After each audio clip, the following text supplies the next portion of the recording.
Assalamualaikum warahmatullahi wabarakatuh. Waalaikumsalam warahmatullahi wabarakatuh. Hadirin sekalian, para penonton yang berbahagia. Kali ini kita bincang-bincang karena kehadiran tokoh hebat dari Jakarta. Beliau adalah Abangda Iskandar Zulkarnain. Nama raja ya, nama Kaisar Alexander. Beliau adalah tokoh Sumbawa yang besar di Jakarta dan tinggal di sana. Tetapi sejatinya orang tua beliau adalah dari perkawinan Jawa sama Awak. Bapaknya bernama almarhum Sudiharto. Kemudian ibunya bernama Dea Sompa. Orang Pang. Ya. Dan perjalanan beliau hari ini adalah perjalanan totang desa, sambil menjenguk keluarga, sahabat gitu, dan teman-teman, karena beliau juga ikut ambil peran di dalam memfasilitasi kegiatan-kegiatan kebudayaan, terutama tokoh-tokoh dan seniman Sumbawa yang ke Jakarta. Nah, bersama kita juga ada senior budayawan Sumbawa, Ayahanda Ali Zulkarnain, Magister Inovasi.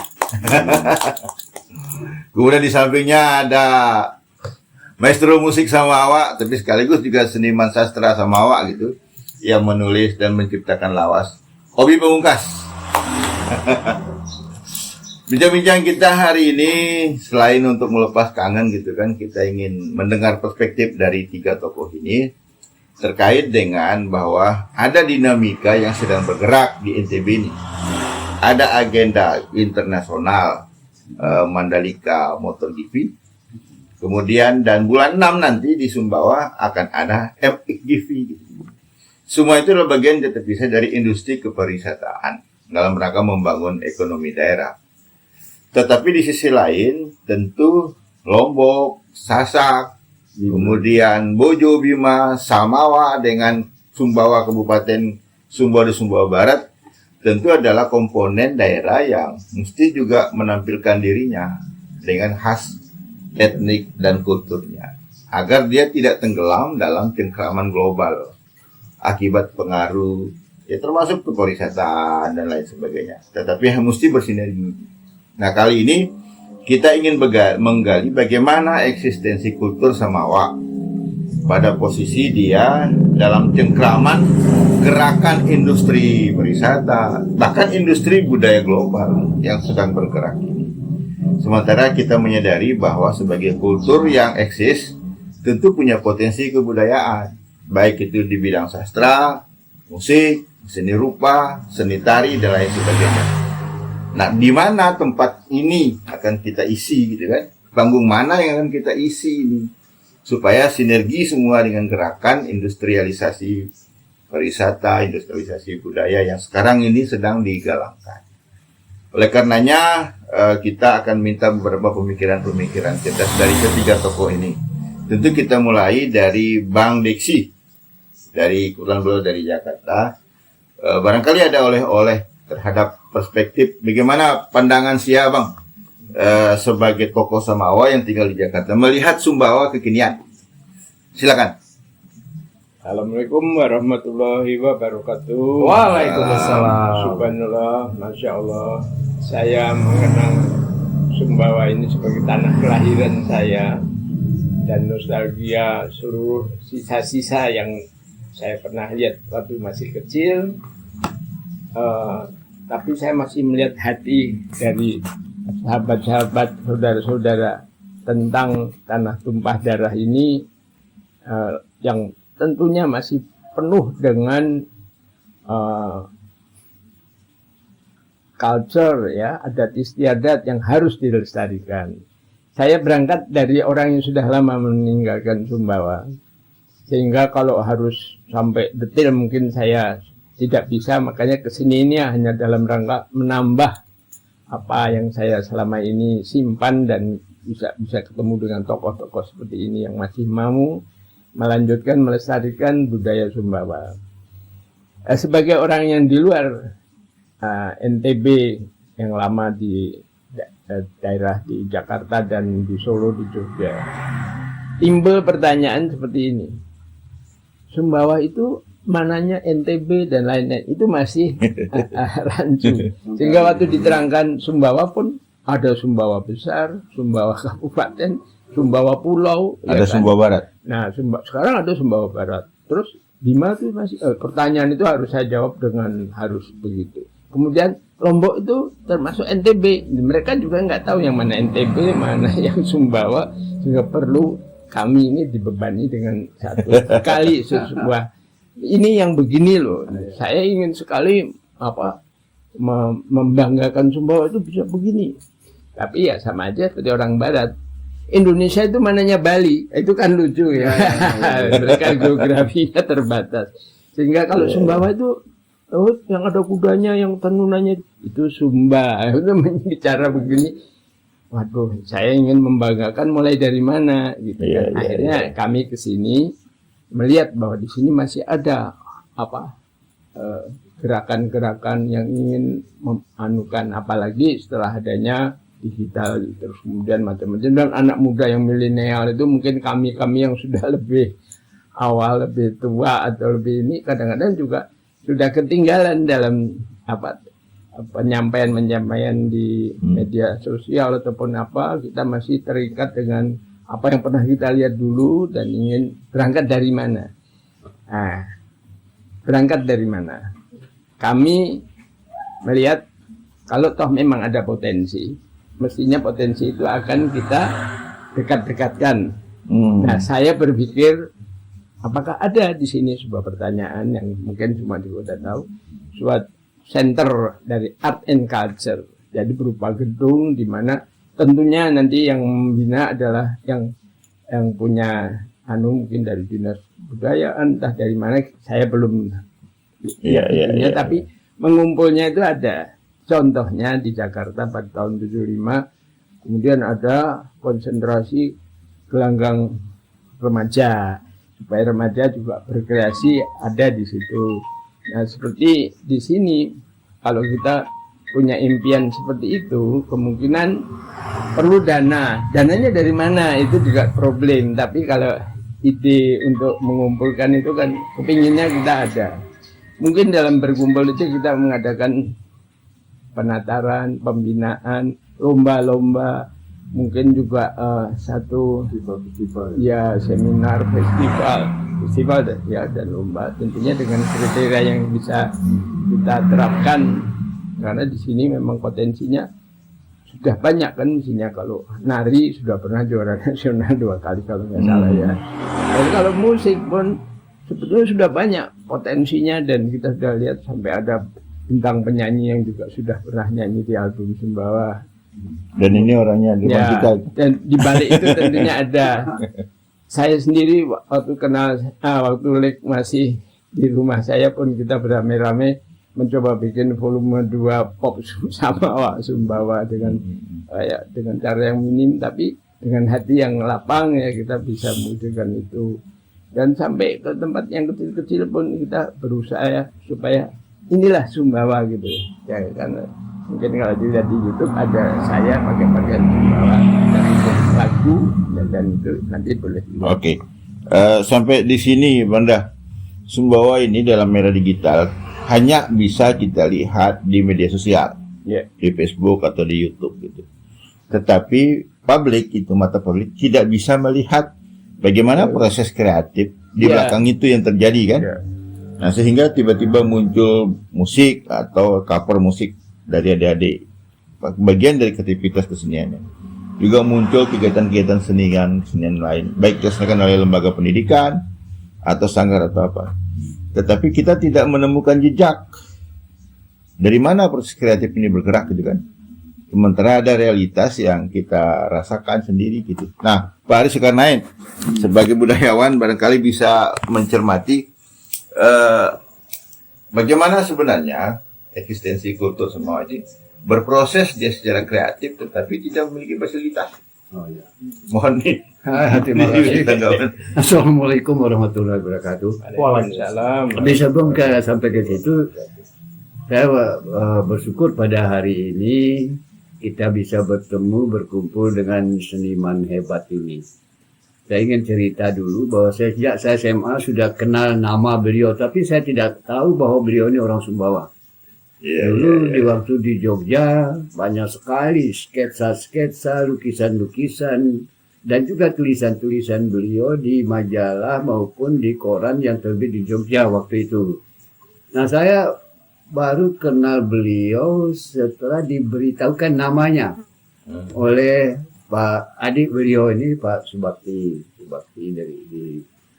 setelah itu, tapi kapan saya lupa ingat juga, tapi pernah juga ketemu di Jakarta berkali-kali, tapi belum intens seperti pada akhir-akhir ini. Kita sudah sangat kenal karena ternyata beliau ini bagian daripada keluarga kami ternyata. Ini yang kita tidak pernah tahu selama ini.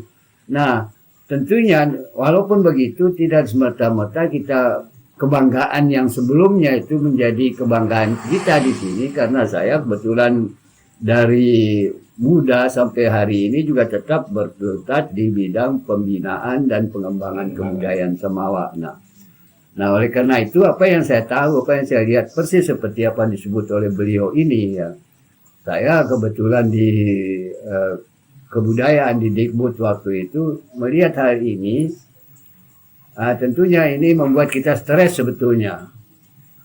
Stres kalau menjadi aparat yang mengemban tugas membina dan mengembangkan kebudayaan di Sumbawa ini. Nah, waktu itu tentunya banyak sekali pengaruh-pengaruh, terutama dari pengaruh Orde Baru sampai kepada reformasi sekarang ini. Masalah kebudayaan adalah masalah yang pelik, yang kadang-kadang kita tuh tarik ulur dengan kepentingan-kepentingan luar dan kepentingan masyarakat dan pemerintah, terutama dari sisi kebijakan. Seolah-olah kebudayaan itu pada bidang-bidang yang tertentu saja tidak dibuat sedemikian rupa menjadi sebuah kepentingan nasional yang betul-betul nasional, diurus secara tersendiri kebudayaan itu. Sehingga para seniman, para budayawan waktu itu menghendaki agar negara kita punya menteri kebudayaan. Nah, baru setelah masa reformasi ya, Gus Dur dan seterusnya itu membuat suatu gebrakan baru, sehingga pelan-pelan sampai pada tahun 2017 itu sudah puncaknya dengan pola sekarang ini lahirnya Undang-Undang Pemajuan Kebudayaan, Undang-Undang nomor 5 tahun 2017 ya, tentang pemajuan kebudayaan. Ini kita harus bersyukur dulu. Nah, dari sini kita sekarang bisa membuka lembaran memori kita yang sebelumnya. Bagaimana kita mengembangkan kebudayaan itu, mulai dari penggalian, istilah-istilah itu ya dipakai dulu. Ya, penggalian, kemudian pelatihan, pengembangan, sampai kepada pemajuan. Tetapi karena payung hukumnya ini tidak juga keluar, tidak juga terwujudkan secara aplikatif dapat dilakukan dalam masyarakat, sehingga kebudayaan itu seperti barang kuno yang dianggap mahal tapi hanya berada di lemari-lemari, tidak bisa dimanfaatkan secara signifikan di dalam pemajuan, dalam memasukkan devisa bagi negara. Nah, persoalan di negara kita banyak. Setelah ada beberapa kasus pengakuan Malaysia, ini harusnya kalau saya itu bersyukur kalau Malaysia mengatakan bahwa angklung, batik itu asli Malaysia. Jadi kasus seperti itu menyadarkan kita bangsa Indonesia bahwa ternyata kita punya kekayaan intelektual ya, kekayaan budaya kita itu diklaim oleh bangsa lain. Ada apa di sini? Apa kepentingannya? Apa keuntungannya kalau kita mengakui atau disebut-sebut seperti itu. Nah, dalam pemajuan kebudayaan, kemungkinan ini apalagi dengan sekarang ini dikaitkan dengan beberapa hal, banyak sekali kekurangan yang dilupakan oleh pemerintah.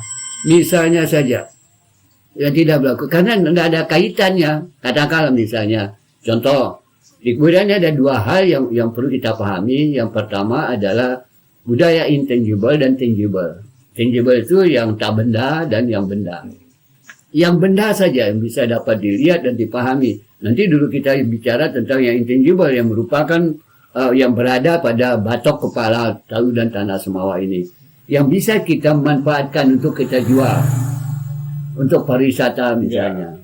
Pertama, itu peninggalan purbakala misalnya. Dari awal penemuannya tahun 80-an itu sampai hari ini belum ada satupun di daerah kita ini yang berpikir tentang bagaimana fasilitas jalan raya ke sana sehingga orang-orang bisa dengan nyaman untuk bisa dijadikan objek wisata. Daerah itu memang cocok sekali dijadikan objek wisata. Artinya budaya itu bisa dijual dan tanda petik di situ. Orang datang melihat saja. Banyak orang dari daerah-daerah lain memanfaatkan peninggalan purbakala itu menjadi objek wisata. Tapi kita di Sumbawa, baru tahun ini saya dengar-dengar orang-orang ini sudah berpikir tentang bagaimana, how to sell budaya ini. Jadi kita tidak bisa berbuat banyak apabila tugas pemerintah di dalam pembangunan kepariwisataan di sini seperti disebutkan tadi, bagaimana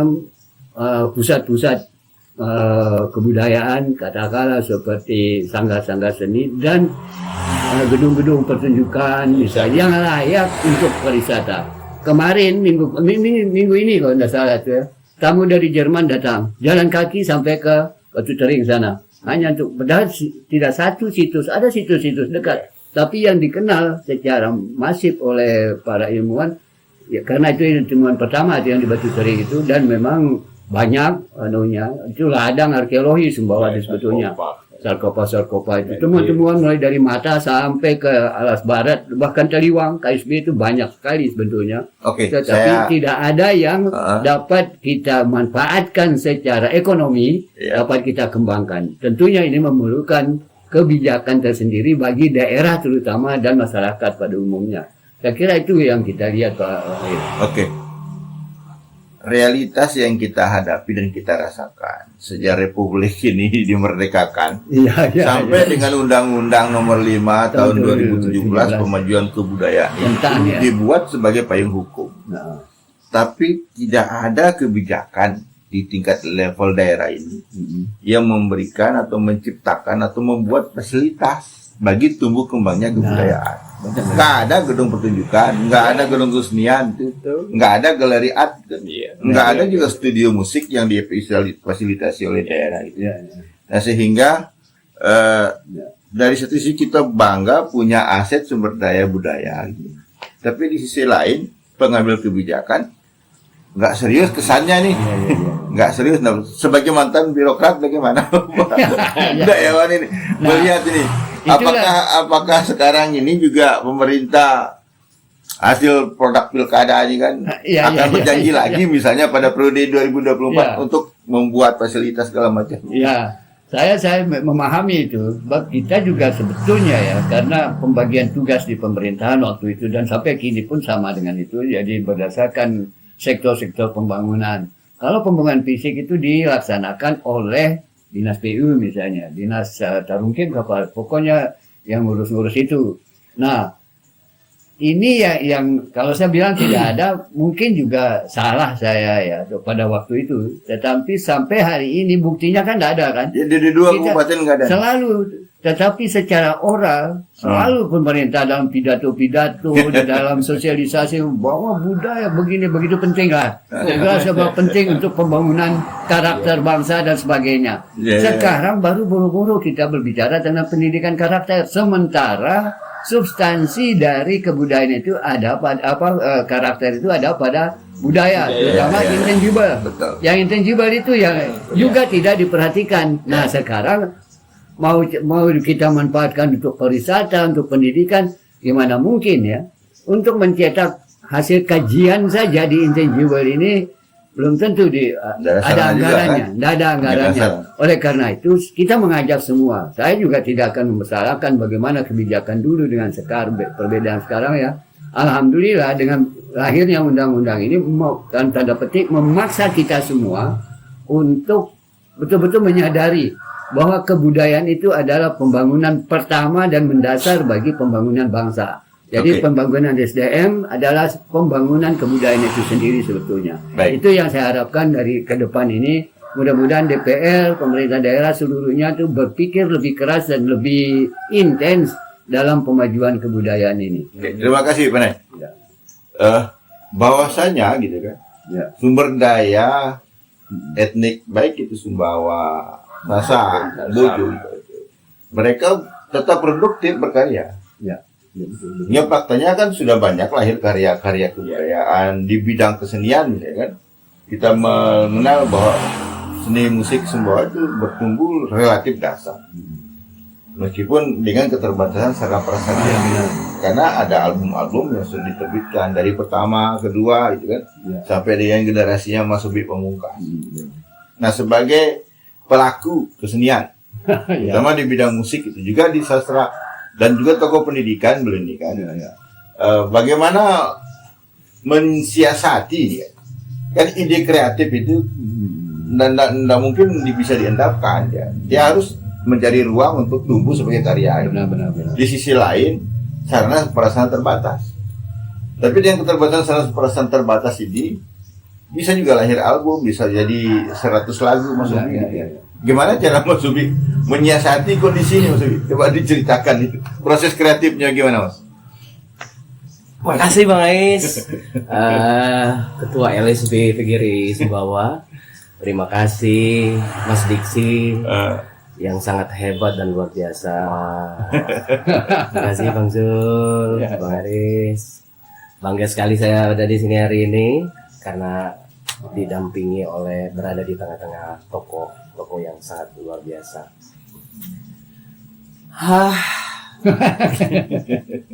Saya pelaku pendidikan juga, saya seniman juga. Ya. Saya ada di lingkungan itu, tapi saya tidak menjadi penentu kebijakannya. Andaikan saya dipercayakan menjadi penentu kebijakan di tempat saya bernaung, misalnya, saya akan buat ini menjadi role model di Indonesia. Iya.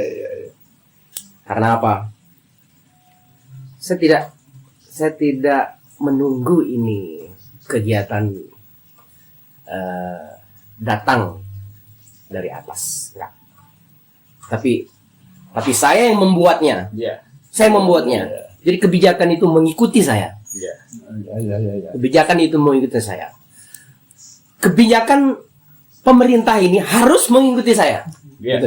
Karena apa? Karena kegiatan yang saya buat ini ada hubungannya dengan semua sendi kehidupan yang ada di Sumbawa. Iya. Ya. Nah, dalam keterbatasan sarana prasarana, Mas Ubi kan sudah berkarya nih, sudah Iya. punya album segala macam. Bagaimana Mas Ubi kemarin menyiasati keterbatasan sarana fasilitas itu? Apa sampai kemudian lari-lari ke Jakarta kan? Andai kata ada fasilitas di sini, kan ngapain kita pergi rekaman ke sana gitu? Jadi Untung ada Mas Diki dan teman-teman. yang terpenting itu adalah kreativitasnya. Kreativitas. Jadi pemimpin itu harus punya visi. Harus punya visi sebetulnya. Visi memajukan, visi menggerakkan itu yang lebih penting. Iya. Visi. Nah, oleh karena itu, kalau memilih orang itu misalnya menjadi, misalnya mohon maaf, kepala pariwisata itu, mesti dia punya visi untuk membangun Sumbawa ini. Harus punya visi. Bagaimana? Saya bilang begitu. Sekarang ini kan berbeda dengan dahulu. Waktu zaman Orde Baru itu, uang Top itu down datang. itu. Ya. Kemudian setelah uang ada, baru mereka merencanakan kegiatan. Sekarang jadi berbeda itu bahasanya. Dibalik ya. Terbalik dia. Merencanakan dulu tahun ini, baru kegiatannya tahun depan. Betul. Itu kesulitan yang luar biasa itu bagi pelaku seniman itu. Kalau pimpinannya tidak punya visi, Kalau pemimpinnya tidak punya visi memajukan kebudayaan, maka tidak ada sepeser pun uang yang akan kita gunakan untuk melakukan kegiatan kebudayaan. Tidak ada. Jadi mesti kepala dinas itu, mohon maaf, si kepala dinas itu mesti sudah merencanakan tahun ini. Saya mau bikin event spektakuler tahun depan ini. Maka mesti saya rencanakan kegiatannya adalah ini kegiatannya. baik. Dalam konteks anggaran gitu kan ada dua lembaga yang berkewenangan untuk penetapan anggaran, eksekutif dan legislatif itu ya. Bisa jadi gitu kan, eksekutif ini dalam konteks kampanye pilkada itu punya program, punya juga visi tentang pemajuan kebudayaan. Kekhawatiran kita itu jangan-jangan tidak nyambung ini dengan visi legislator yang juga berkampanye dengan agenda yang sama. Ya. Hingga ketika saling mengerjakan program, ternyata tidak muncul di APBD.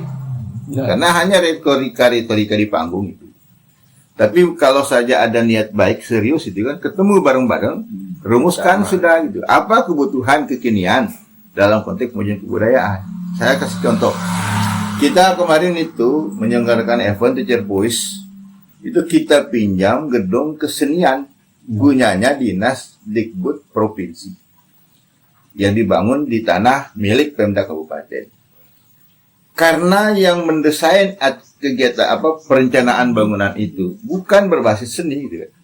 Itu ada gedung semacam balai dibikin luas segala macam, ada pintu, nggak ada panggungnya.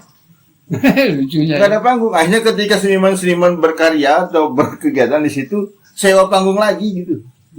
Ya. Ada juga panggung yang dibangun di sampingnya itu nggak selesai, Mas. Nggak selesai itu. Dan panggungnya hanya dibikin hanya semacam pondasi doang gitu kan. Nggak tahu atapnya nggak ada, konsep tentang apalagi bicara tentang konsep presenium sebuah panggung kesenian nggak nyambung, dan itu sudah menjadi semak belukar. Apakah itu juga karena kelemahan dalam konteks atau bagaimana gitu kan? Kembali lagi Mas Obi. Ya. Ada yang penasaran dalam kondisi keterbatasan ini, Obi Pamungkas itu bisa menciptakan 100 lagu Sumbawa. Ya. Dan itu berbasis lawas itu. Kemudian juga bisa eksis dengan Obi Bandnya itu manggung di mana-mana mengisi acara-acara kemasyarakatan itu, acara kesenian, kemasyarakatan dan lain-lain. Karena tetapi fasilitas yang digunakan milik pribadi. Nah, yang bikin penasaran orang itu Mas Ubi, bagaimana Mas Ubi berkarya, bagaimana bisa Mas Ubi lancar menulis syair lagu, lalu kemudian masuk ke studio bikin aransemen musiknya, sementara daya dukung yang mesti ada di kampung kita ini, katanya di Sumbawa ini, kan nyatanya nggak ada gitu. Tapi bisa lahir gitu. Coba Mas Ubi ceritakan proses kreatifnya itu, bagaimana menaklukkan tantangan itu, Mas? Itu luar biasa itu. Itu membutuhkan perjuangan yang berat sekali. Selain perjuangan yang berat itu membutuhkan motivasi dulu, motivasi dari dalam diri seniman itu sendiri untuk melahirkan karya yang bermanfaat untuk kemajuan kebudayaan kita. Album ke album itu kita buat dengan mengumpulkan 1 sen 2 sen teman-teman ya. dari teman-teman, dari kerabat, dari handai tolan yang mau membantu. Itu awalnya. Akan tetapi apabila karya itu bisa dinikmati oleh orang banyak, kreativitasnya luar biasa, itu tidak berat-berat itu kita cari sumber dananya. Jadi orang senang aja membantu. Oh Mas Obi, saya dengar lagunya ini, nggak bisakah rekaman tahun depan? Ini dananya saya sediakan. Seperti itu. Begitu kebanyakan album saya seperti itu, Bang Yes. Karena melihat album saya yang terdahulu bagus, bisa dinikmati orang, viral. Nah, maka orang lain yang ingin melestarikan kebudayaan kita juga tidak akan berat hati memberikan uangnya untuk mendukung kita. Nah, itu makanya saya bilang tadi itu kreativitas yang dulu, bikin panggung dulu, gitu. Bikin panggungnya dulu. Saya bikin panggungnya di Obi Band. Karyanya dulu. Ciptakan karyanya dulu. Baru karya itu nanti yang akan diikuti oleh masyarakat. Oke, baik. Kita tidak perlu menunggu hanya dari atas.